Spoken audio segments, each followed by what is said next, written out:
boas-vindas ao primeiro episódio do Na Real Mãe, que é um espaço seguro onde eu falo sem filtros sobre maternidade real, tanto que vocês podem ver, estou aqui de pijama, luz baixa, porque são 9h17 da noite, minha bebê está dormindo, então é a hora que eu tenho para fazer esse podcast. A minha intenção é vir e falar da maternidade como ela realmente é. E sobretudo, como que é viver essa loucura, essa montanha-russa de maternidade aqui no Canadá, que é onde eu moro, longe de rede de apoio, porém mais conectada comigo mesmo do que nunca. Bom, meu nome é Larissa, pra quem não conhece, eu sou natural de Jundiaí, São Paulo.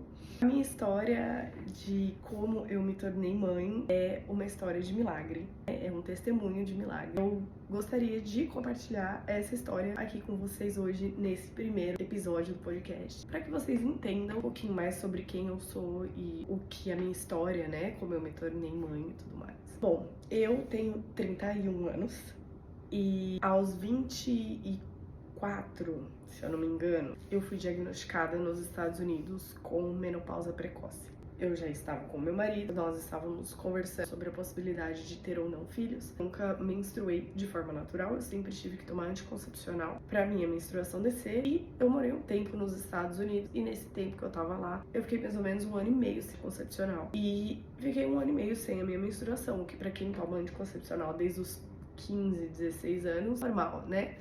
Mas enfim, como a minha menstruação não vinha, eu resolvi procurar um médico. Então fui no ginecologista, primeiro acharam que era endometriose, refizeram o exame, confirmaram que não era endometriose. Eu fui encaminhada para um especialista em fertilidade, que depois de muitos exames chegou a esse diagnóstico de menopausa precoce. Eu lembro até hoje do Dr. Damien, o nome dele, lá em New Jersey, e ele olhou pra mim e falou pra mim assim: olha, o seu diagnóstico é de menopausa precoce. O seu corpo não produz óvulos saudáveis para fecundação. Se você quiser ter filho um dia, a sua única opção de método será a ovodoação, que é quando você tem uma doadora de um óvulo que é implantado no seu útero, e aí você faz a inseminação, enfim, e implanta esse óvulo que não seria meu. Então, a criança não carregaria meu DNA, eu carregaria ela, mas ela carregaria meu DNA. E eu lembro até hoje do Dr. Damien olhar pra mim e falar assim: você acredita em Deus? E eu falar: sim, doutor, eu acredito em Deus. Ele falou assim pra mim: então você ora, reza muito, porque se um dia o seu corpo, por um acaso, produzir um óvulo que seja saudável o suficiente e você tiver a relação no momento certo e esse óvulo fecundar, there it goes your miracle, aí vai o seu milagre. Foram essas palavras que ele usou. Então, na época que eu recebi o diagnóstico, foi muito duro pra mim, porque como toda mulher, eu queria ter essa experiência de gerar uma vida. Toda não, né? Não vamos generalizar, mas a maioria. Eu gostaria de passar essa experiência de gerar uma vida. Eu lembro que eu liguei pra minha mãe desesperada, o meu marido, então namorado, né, também desesperada, falando que eu entenderia se ele não quisesse ficar comigo por conta do meu diagnóstico, porque talvez eu poderia nunca dar um filho pra ele. E eu lembro que o que ele falou pra mim foi que ele não me via como uma parideira e que ele estava comigo porque ele gostava de mim e não da possibilidade de procriar. Então, por isso que estamos juntos até hoje. Os anos se passaram, depois, logo após a pandemia, nós resolvemos nos mudar para o Canadá. Eu vim para cá estudando, meu marido com visto de trabalho. Tava aqui nessa correria, se reinventando, vivendo a vida como dá, a vida de imigrante, super sofrido. E aí um dia, né, quando eu tava pra formar no meu curso foi ali de 1 ano e meio, que eu fiz sem pausas, né? Quando eu tava pra me formar no curso, acho que faltavam alguns meses pra eu me formar, eu comecei a sentir uma sensibilidade muito grande no meu seio. E eu achava, porque esporadicamente a minha menstruação às vezes descia. Quando eu recebi meu diagnóstico, o médico me receitou estradiol e progesterona pra eu tomar pra minha menstruação descer, pra regular os meus hormônios, porque eles estavam como menopausa, né? Então, pra regular os meus hormônios, ele me deu esses remédios. Eu tomei no período que eu tava nos Estados Unidos. Quando eu fui pro Brasil, eu tive que passar por exames, ginecologista, tudo de novo, confirmar o meu diagnóstico, mas não deu tempo de eu nem conseguir pegar a receita de progesterona e estradiol antes de eu vir pro Canadá de novo, né, de eu vir embora de novo. A minha última menstruação Minha filha vai fazer 2 anos. A minha última menstruação foi há 4 anos atrás. Foi quando eu tive a minha última menstruação, há 4 anos atrás. Quando eu descobri que eu tava grávida, eu fui olhar no meu calendário e já fazia 1 ano que eu não menstruava. 1 ano. Eu comecei a sentir muita sensibilidade no meu seio e eu achei que era a minha menstruação que ia resolver aparecer de novo, depois de muito tempo. Eu só tava ali esperando a minha menstruação descer, só que eu tava com muita dor, era uma dor fora do normal, eu não conseguia virar no colchão sem reclamar dormindo. Meu marido ficou com medo que fosse câncer de mama, algo assim. Pediu pra eu ir no médico, eu falei, eu vou quando eu estiver no break do college. O break do college chegou, já tava no meio do break, eu com essa super sensibilidade, nada de ir no médico.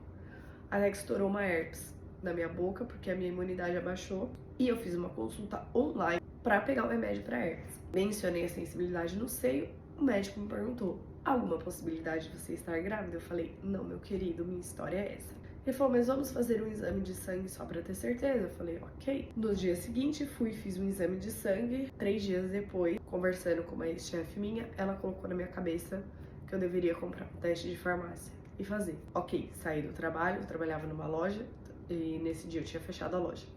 Então saí do trabalho 9h30, falei pro Leonardo, meu esposo, para na farmácia que eu vou comprar um teste. Comprei um da Clear Blue, que diz as semanas, painelzinho digital, porque eu falei, eu não vou ficar lendo linha. Ok, levei pra casa, falei, amanhã de manhã eu faço. Sonhei a noite inteira que eu tava grávida. Acordei 6 horas da manhã, do nada. Falei, me recuso. Tava frio, gente, tava frio ainda. E acho que era abril. Abril aqui ainda é bem frio, então comecinho de abril. Eu falei, me recuso a levantar na cama. Não quero. Mas só que a minha bexiga tava explodindo. Eu falei, vou ter que levantar pra fazer xixi. Levantei, falei, já vou aproveitar e vou fazer o teste. O Leonardo dormindo, 6 horas da manhã. Fiz o teste e fiquei esperando lá a ampulhetinha.